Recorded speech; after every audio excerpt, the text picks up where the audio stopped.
you have a children's TV show for me? Yes, sir, I do. It's called the Handy Mandy Game, and it's a show about a repairman who fixes things. Oh, that's going to be great for kids. You know, they could learn teamwork and problem-solving skills and maybe some basic math and geometry. That's what I was thinking. Well, great. So what kind of stuff does Handy Mandy fix? The mechanical war machines of a marauding band of evil ghostesses. I was thinking something like a birdhouse. Yeah, but I really think kids will be more interested in watching Handy Mandy collaborate with an aggressive foreign power that probably could be classified as a terrorist organization. Shouldn't Handy Mandy be working with the people trying to fight off the terrorists? The ghostesses are cool, though. Oh, they're cool. Okay, I'm all on board now. Amazing. So tell me more about this Handy Mandy. Does he have a good personality that kids could use as a positive role model? No. He's super irritable and cranky all the time. Oh, so this is the kind of thing where Handy Mandy will start off bad, but then through his adventures and challenges, he will grow into a more positive and caring human being? Yeah, except that he's actually going to get more and more obnoxious as the show progresses. So in this TV show for children, is there anyone who could be classified as a good person? Well, there's actually a big bat that's part of Handy Mandy's crew, and he's just an absolute delight to be around. A big bat? That sounds really interesting. What's his name? The Big Bat. Very creative and original. I thought so too. So I'm assuming that the Big Bat is going to be an important character considering he's really the only good person in this universe. He's only ever on the show between midnight and 3 a.m. Is that when most small children watch TV shows? Maybe. So what else happens in this show? Or are we just going to keep repeating the Ghostesses plot over and over again? No, we're actually going to revamp the entire show for season 2. Oh, really? Well, you see, our target audience started playing some other video games besides Pac-Man World 2, so we really had to keep the show updated. Wow. Plus, it's going to give us a chance to introduce the show's new antagonist. Oh boy, I bet he's a super menacing figure with like a rich and exciting backstory. You bet he is. His name is Handy Randy, and he's exactly like Handy Mandy. But he's evil. Amazing. I thought so too. You know, there's this new studio called Marvel. Do you mind if I share with them the idea about a villain just being the evil version of the protagonist? I mean, I can't imagine a billion-dollar studio using an idea that a 6-year-old came up with, but I mean, you're free to share it with them. Wait, a 6-year-old came up with this idea? That's right. Wasn't it Munchie who first introduced the idea of Handy Randy and the arch enemies to the show? No, I'm pretty sure it was the 6-year-old who came up with it all by himself, but even if he didn't, we're gonna tell everyone that he did.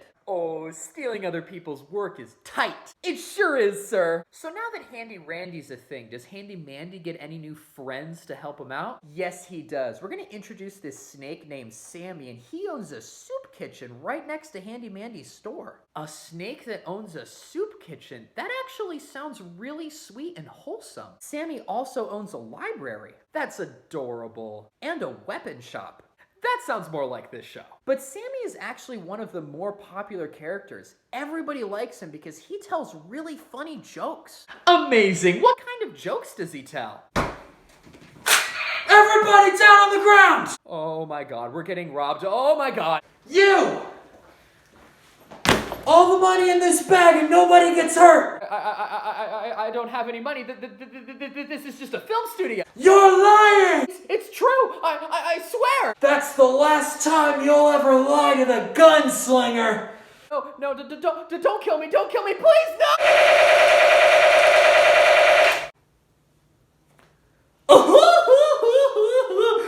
That's my favorite joke!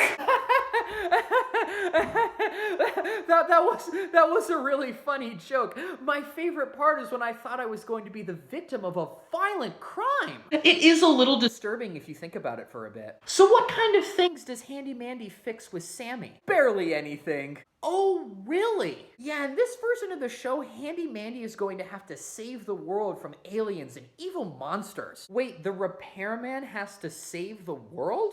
That's what we're going with. What about, the police department? Well, you see, they're really busy catching speeders on the I-15. Hardly seems like a priority if the entire world is at risk. That's okay, though, because our characters are going to mention this to Chase, the police officer, every time he tries to pull them over. So then Chase decides to help them out. No. He keeps going after speeders so that we can repeat this joke every time Handy Mandy gets in a car. I feel like this might be a was funny once. Whoops. Whoopsie. So anyway, to save the world, Handy Mandy is going to have to make a really important phone call. Oh, so who's he talking to? The US military, the president, maybe the head of QI Joe? He calls Chaparral Elementary School. An elementary school. Yeah. And that actually reminds me, I had some pretty good ideas for who we could cast as the characters at Chaparral. Oh, I get it. You want to cast some of your friends in the show. You got me, sir. So what kind of friends are we talking here? I'm assuming lifelong friends who you've had a very close and personal relationship for,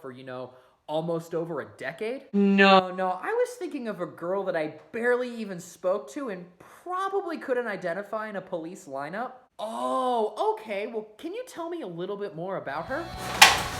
And I said, Romeo, take me somewhere we can be alone. I'll be waiting. All that's left to do is run. You'll be the prince and I'll be the princess. It's a love story, baby, just say yes. Romeo, save me. They're singing this song on the bus. It's really loud and it's kind of crazy. We should have mentioned this cause one of them was at Scavo. It's a love story. Hit the star power.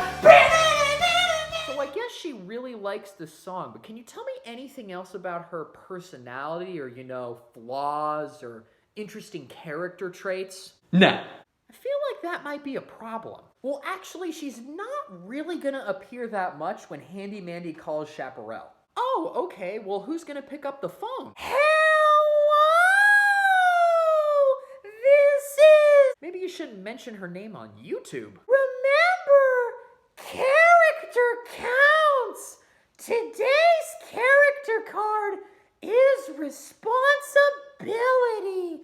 Who are you and how can I help you? Oh, I get it. She's obsessed with character cards because she's the principal of an elementary school. Yeah. So I'm assuming that once Handy Mandy explains the situation, the principal is eager to help. Well, I hope I have satisfied all of your needs. Goodbye!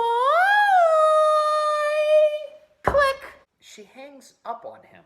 That's right. Isn't the world at stake and the entire fate of humanity is dependent on this phone call? Well, I mean, he's gonna call her back. And I'm guessing this time that the principal is a lot more helpful. Hello!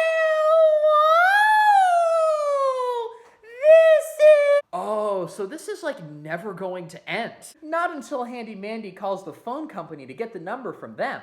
Probably should have done that first instead of calling the children's elementary school. Maybe, but when Handy Mandy talks to the phone company, the operator is going to be super mean to him and actually hang up on him. How long does this bit with the phones go on for? Not too much longer because Handy Mandy is going to call them back and this time he's going to get a different operator. And this operator is going to be super nice and helpful. And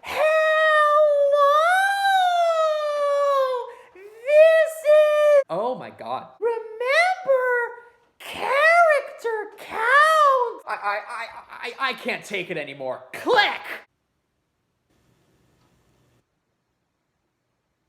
Now, can we please move on with... Unclick! Remember, character count... You don't have an unclicker! Click!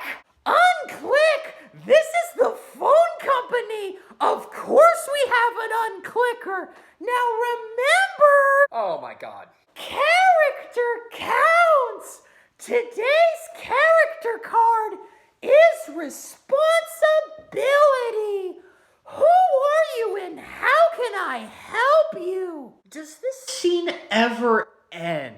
Only when the bad guys finally start to prepare their plans to destroy the Earth. Oh, so like this entire scene was completely unnecessary to the plot. Yeah. I mean, I guess it's okay if it's like a one-time thing. We're going to do it in virtually every episode. In every episode, I mean, I think people are going to get sick of it. But I really want to have this bit with the phone company, so I'm going to need you to get all the way off my back about this incredibly infuriating scene that wastes a bunch of time. Oh, okay, let me get off of that thing. Anyway, then Handy Mandy has to work together with his crew to defeat the bad guys. And remind me, who are the bad guys again? It depends on what video game I'm obsessed with at the moment. Okay, but then to save the Earth, Handy Mandy has to travel all the way to Woohoo Island to fix something. Can't Handy Mandy fix something in the grade of RB Poway area? I mean, that would really help with the production costs. But this way we can get the Joke Rocket and Yoshi. Yahoo! So anyway, they get the Joke Rocket ready and Handy Mandy and his crew. And this is Kelly. Wait, what was that? Oh, nothing. I was just saying that Handy Mandy and his crew. And Princess Peach. Who's on this line? Oh yeah, I forgot to mention, Princess Peach and Kelly are going to randomly join in scenes from time to time. Why? Because that works. But then they get to Woohoo Island and that's when things start to get really exciting. Oh boy. Yeah, Abyss Killer and Handy Randy are about to destroy the Earth with a nuclear bomb, and Handy Mandy and the crew are going to have to rush into battle and risk their lives in order to disarm the bomb before the world is destroyed. I bet it's going to be really difficult for Handy Mandy to fight a rival crew and a car bent on global domination. Actually, it's going to be super easy, barely an inconvenience. Oh, really? Yeah, it just kind of happens and then the show ends. What? Yeah, zip zap zoop, it's all done. I'm not sure if that's a good reason to cut off an episode before it ends. Well, you see, I was working on it, but then I arrived at the Outback Steakhouse and I kind of wanted some cheese fries. I'm not sure if that's a good reason to cut off an episode before it ends, but I was hungry. Fair enough. So what do you think? Well, I think it's great, and we should start casting right away. That makes sense. I mean, finding such a massive cast is going to be difficult. Actually, it's going to be super easy, barely an inconvenience. Hey, that's my thing! Whoops. Whoopsie. Yeah, I mean, there's not as many people in here as you think. Really? Yeah, I mean, I only counted 68 unique characters. That's impossible. I'm pretty sure we've made more than 100.